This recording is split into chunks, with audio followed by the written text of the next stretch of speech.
Hi, I'm Corey. Hi, I'm Tess. Welcome to A Lovely Place. We're so glad you've joined us as we invite Jesus into the midst of our lives, learning, and laughter. We hope this podcast can encourage your heart and make you smile today. Hello, Corey. Hi, Tess. I am excited to be here with you today. We are continuing to talk about Rhythms of Renewal by Rebekah Lyons, and I'm thankful for this book and just the timely way that, all the books we've read so far, it feels like God brings them into our lives at just the right moments. He's so good. Right? Why are we surprised, right? Thank you. That's so true. Yeah.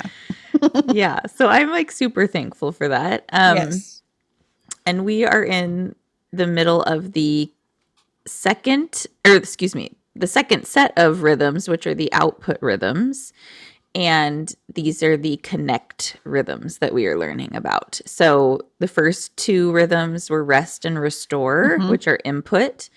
And then the second two are connect and create. So we are finishing up on the connect rhythms today. And the three we're going to be talking about are hugs all around, marriage retreat, and apologize first, which, the ones we talked about last week were more about friendship kind of thing. And these ones, obviously, a couple of them apply to friendships as well, but I see them more in the realm of close family, or really close relationships. The people you're hugging all the time. Right. So did anything stand out to you about any of these rhythms this week?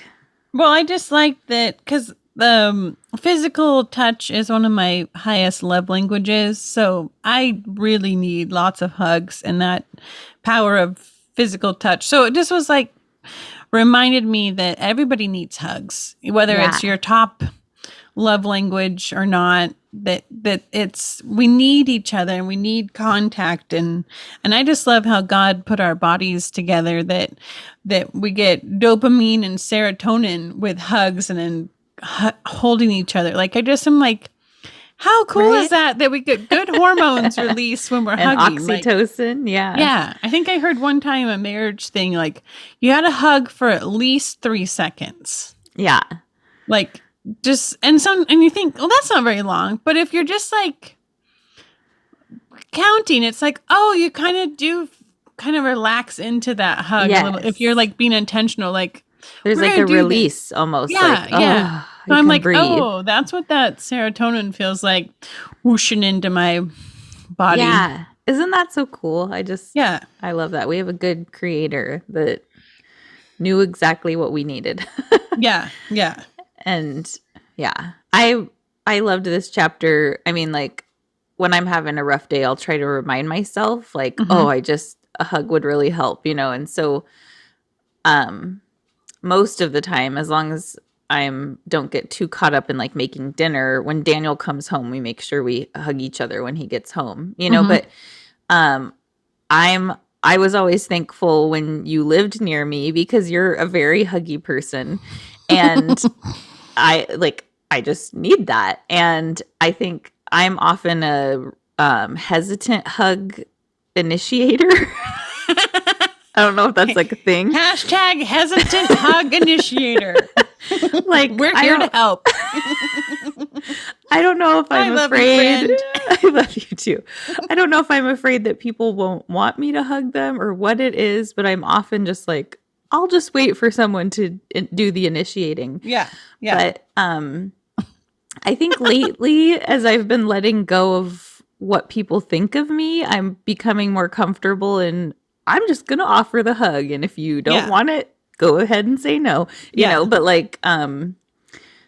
getting past that fear of rejection, I guess, because it is important. And they, she was talking in this chapter too, it's not just hugging necessarily if you're not a hugger or whatever, but a touch on the shoulder or reaching out for someone's hand or something like that. Right. Obviously what people are comfortable with, but those kinds of touches can be so reassuring too and help your mood so much. So Well, and I feel like it's like we kind of have a little hug PTSD with COVID land. Now it's 2022 Yes. and we've had a couple years of experience of social distancing and what does this mean? And so I feel like there's an art to hugging and it feels more personal now, I think, and we appreciate it more. So if you do let someone in that space, I feel like there's more there needs to be that kind of an invitation, like this is a special thing, Right? like it's Yes. beyond, like I just feel like or maybe we just treasure it more because we didn't have it for a while Yes. I mean, hopefully in your bubble you had someone you were hugging, Right? but then now here we are moving into, and I just feel like I just ask handshake, high five, hug, like especially if I don't know who I'm talking, or Yes. going in for the side hug, so we're not like, Right. there's hug etiquette. And my one friend, my mom had a friend, and she would hug you so tight, and then she would like dig your fingers in your back, and it just made the hug hurt. Oh. But she was just trying to hold on to you and be like, I love you. So I'm always like, hug with a flat hand. Just keep it flat. We want even pressure. So for all you out there that need to hug, keep your hands flat. Right. You Arms could teach are a involved. class, Yes. Hugs with Corey. Yeah, exactly. We're going to make lots of hashtags here. Hashtag hug with a flat hand. But it makes a difference. And then there's, you can, like, I don't know. Yeah. There's different ways. Yeah. For touch without being weird. Exactly. Is what, and like, think in the book, she talks about her son and who's Cade, is that right? Yeah. He sees his world through rose-tinted Down syndrome lenses. And I just love that they were on the train and he's hugging people and sitting next to them and making friends. Like nobody's a stranger for a long time. And I just appreciate that because I think more people probably are in the camp of don't know how to initiate hugs. Yeah. Right? Yeah. So then if we all knew that, then we could be like, hey, would you like to have a hug? Right? Yes. Can we hug? And use our words, instead of like, I know some people, it's just like, it catches me off guard when they initiate some sort of physical thing without like at least saying something ahead of time. Right. So I think, that is important to like talk as we initiate physical contact. And then I think that's something I've had to learn too through the different trauma classes we've taken and the counseling type of a bent to it, like asking people, can I touch your shoulder? Like just for that permission of, and we've been working, so it's just like, it's respectful, but I don't think it has to be awkward, like, right. Or I have to ask for this, but it's like, no, that's nice. And then people are ready for it, like, right. Yes. Oh, I'm going to hug. Okay. Yes. We can do that. Yeah. Where does your head go? We're not even kissing. And sometimes it's still like, what? Oh, sorry, I went that way. Yes. Oh, Who thought we'd be talking about hugs this long? I wish I could give everybody a hug right now.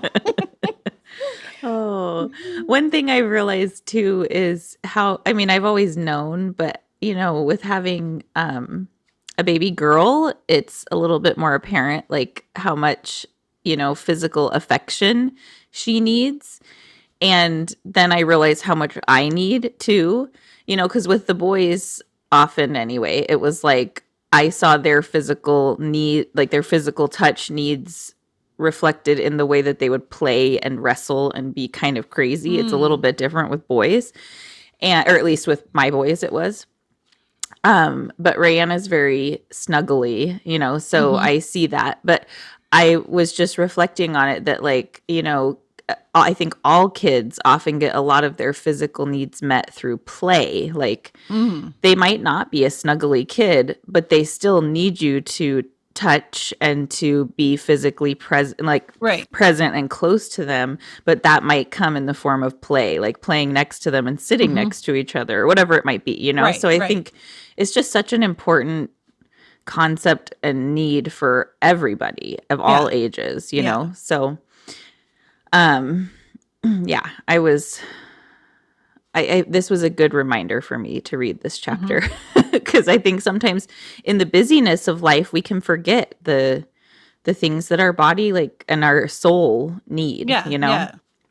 Well, and I So think knowing that about yourself too, like if we have friends out here listening that they don't like hugs, to know that and then to come out with like, hey, I'll do this high five or a elbow bump or like some other way to connect with people and right. just know that about yourself, because that's what part of life is, learning like what we do need and what we want. And so Yes. I think that's important to pay attention, and then like, hey, okay, Lord, can you help me with this? Like, Yes. Well, and I don't what's remember if we were talking or if I was talking to someone else. I don't remember, but having the conversation like about expressing your needs to your mhm. spouse. Oh, maybe it was with my counselor. Either way. But Same diff, right? Tell me how you feel. right?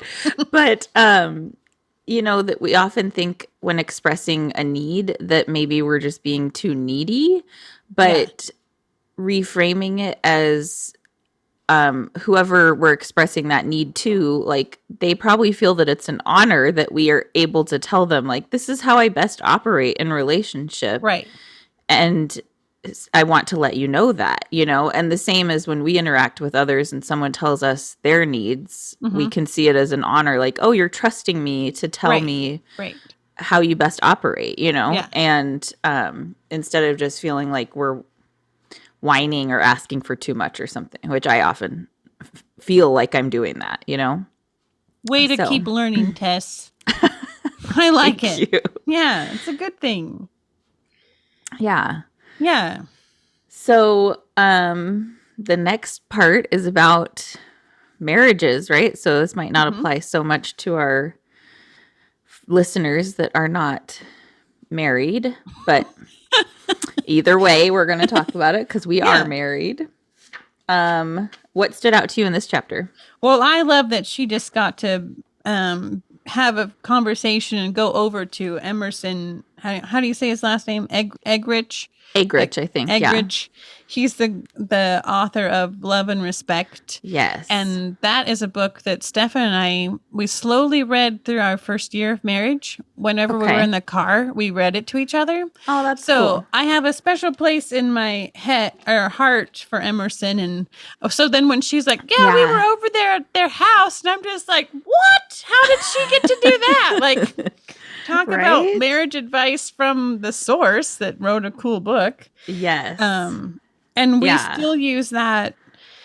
One of the things was, did that sound disrespectful? Because that felt not, or that didn't feel loving. And it goes the other way too. Was that not loving? Right? Because that felt disrespectful. And that's Yes. been, and then that's like a neutral ground statement in our relationship because we both read that book together. And so Yes. then it can kind of like reset the moment. Like, Yeah. oh, you're feeling this way right now. And what did I like? So it just, I appreciate that it changes the tone Yeah. because we have that common ground. But Language. if you Yeah. don't put the time in, and at first I was like, oh, we need to read this book like really fast. But then I was like going, here now, fast forward 11 years, we've been married.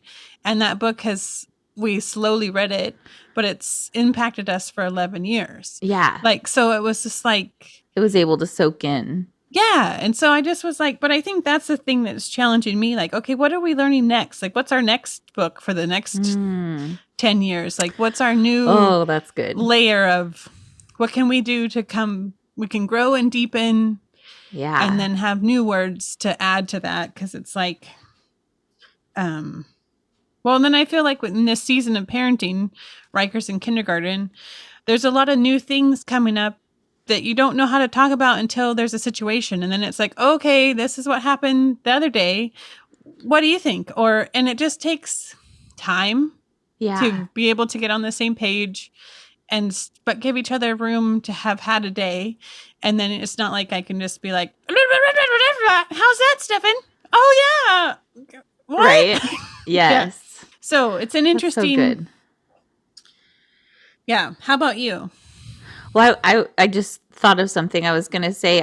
I love how these rhythms, like, they're just that. They're like cyclical almost, in that, like, when you do them, then it gives space for the other rhythms, So like Right. as you go, so it just made me think when we take time to rest and restore and slow down, like Yeah. that gives us time to be able to have connecting conversations with Right. friends or our spouse or, and so I just love that. And I do love too that the book we started with on our podcast, The Lazy Genius Way by Kendra Adachi, She's so amazing. right? It has given me, being a lazy genius, Yes. has given me time to focus on these rhythms, which I'm just like, Yeah.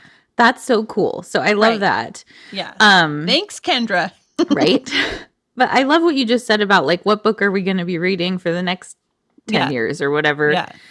Because Rebekah talks about, well, she said we needed to move beyond simply communicating and into a flourishing marriage. And that kind of has been just hitting me lately because, there haven't been any like major upsets or anything like that. But sometimes I think when we get into the habit of just like coasting, that you don't realize that maybe you're not as close as you are when you're regularly connecting and like enriching your marriage in some sort of way. So that has challenged me to think about,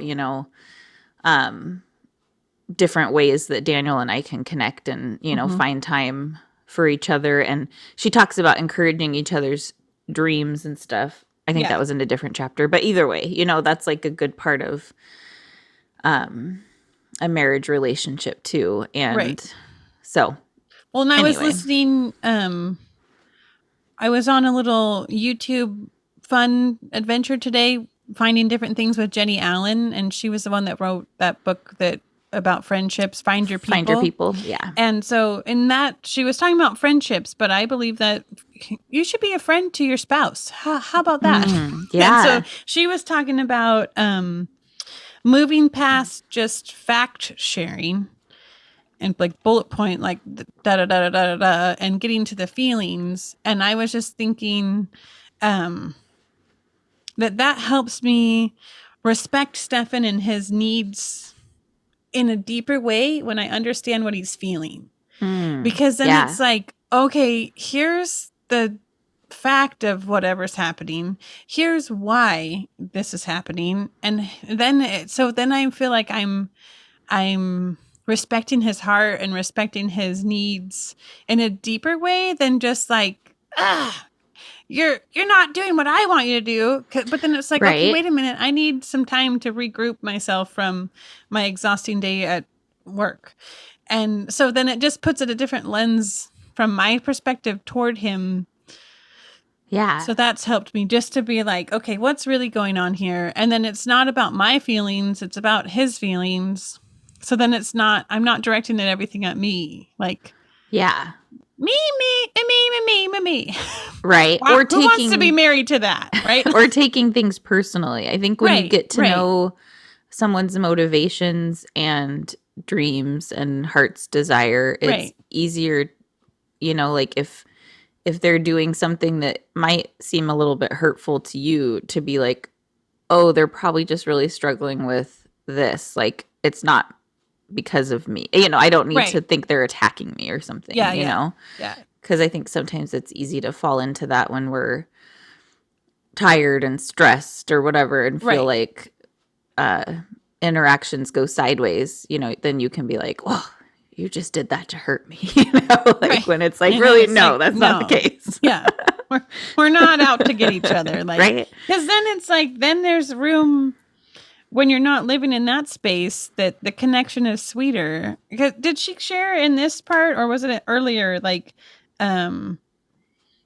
maybe it was in the input stuff before they were going on a trip, but they had been more intentional throughout that year before they went on vacation. Oh, yes. I think yeah. I just often think about that. Like, okay, what am I investing in my marriage every day versus just waiting for this weekend getaway or this extravagant vacation to a foreign beach somewhere. Yes. I don't even want to put a bathing suit on right now, and it's expensive to get. So it's just like, how many unrealistic expectations am I putting on myself and on my husband? And it's like, well, wait a minute, what am I actually wanting?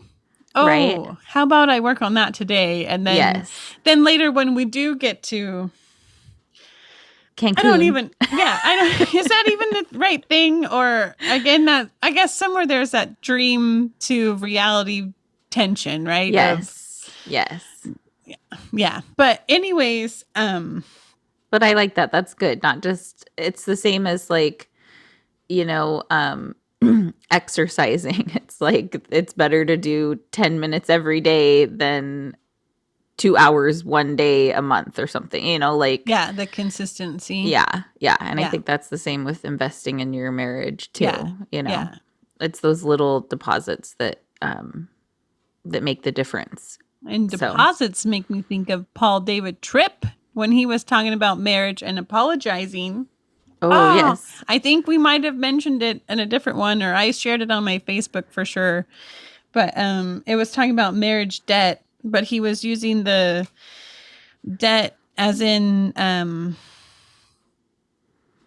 the Lord's Prayer, forgive us our debts as we forgive our debtors. And it's talking about relationships and what are we holding on to? And are we hanging on to a grudge that doesn't matter? And the first part of his 3-part sermon was all about you and Jesus figuring out your stuff. And I was like, convicted.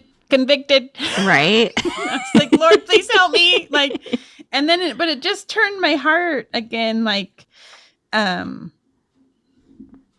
what's my attitudes and what's my responsibility? And nobody can read your mind. Yes. Sometimes I can't even understand my mind, let alone, why don't you understand? You know, like, it's just like, wow. Right. So anyways. Well, and that kind of leads into the next chapter, which is apologize first. And I think, you know, she shared a moment when her family was really stressed out and they were eating dinner and everybody was like pointing fingers and they had had a really busy week and all these other things. And, you know, her first reaction was just sending all the kids to their room. But then she reconsidered and had them come back and they shared a moment of worship. And, you know, she was saying that it was like awkward at first, but that it opened up everybody's hearts to share with each other. Yeah. And I think, I don't know if I've never really modeled like something like that because that's the first time I've read, you know, like an idea like that. But I think, I have always tried to remember, like, even if, you know, in any sort of disagreement, even if it feels like it was like mostly someone else's thing, there's usually at least something that I'm responsible for. And, you know, and especially when I feel like, whoa, that was all on me. I want to be quick to apologize, like, and say like, hey, that was not okay of me, or, you know, what, or I'm sorry I hurt you or whatever. Right. But even if it feels like, well, that I really didn't contribute much to that, but I'm going to apologize for what I did, you know? Yeah. Because it just, I don't know, when you can just kind of like put your own pride aside and be able to just say, whoa, that went sideways. Like, I'm really sorry for, you know, whatever is going on. Yeah. It can open up that space for everyone to just come back together then. So, right. Because that's what I would want someone to do the other way, right? Like, yeah. What? You're apologizing? Like, that usually brings that transparency and it deepens a relationship, especially if you're being genuine about it, you know, not just like, my mom told me to tell you sorry, you know, like, or whatever. Like, I'm sorry. Yeah. These are just what I'm supposed to say. So I understand sometimes we have to lead with our words and then our feelings come, or the other way around, you know, like, hey, let's have a moment and think about our heart, you know, like what's happening and how do we get to this moment? Yeah. Oh, it's hard though sometimes when you're in the thick of something. And, I think that's why it's important to know yourself enough to know when you need to like step away for a minute if something, if you're like really upset about something, so that you can kind of get a better perspective on it, Yeah. But then, she was talking about like not letting an offense or something, not going to bed when you're still angry at each other. And that's a biblical concept as well, Yeah. But I think that's important. But sometimes you do need to like take a little few minutes to cool off for a minute and then come back to it, And could we just do all of this before 8 p.m.? Right? Yes. Sometimes my brain forgets that because then I'm tired and grumpy. And then it's like, oh, I'm apologizing again because that whole conversation would have went totally different at a different time of day. You know what I mean? Like, yes. So I think there's that maturity as we continue to have relationships with people to know it's just not smart. Right. Just talk to Jesus and go to sleep. Oh. Okay. So that's what I'm learning. Yes. And that leads, I think, into our verse for today, which is tell us James 1:19 through 20. My dear brothers and sisters, take note of this. Everyone should be quick to listen, slow to speak, and slow to become angry, because human anger does not produce the righteousness that God desires. And that reminds me, I heard something somewhere that, we often think of righteousness as like obeying the rules, doing the right thing, but that it actually it means being in right relationship, that it's all about the relationship. And obviously when we're angry and letting that anger kind of take over, it can cause that blockage of right relationship. So this verse, it's good. I need to like put it up in my house somewhere because I feel like I want to remember it. I often listen with the intent to not defend, but like to speak. Like I'm often thinking of what I'm going to say while I'm listening to someone.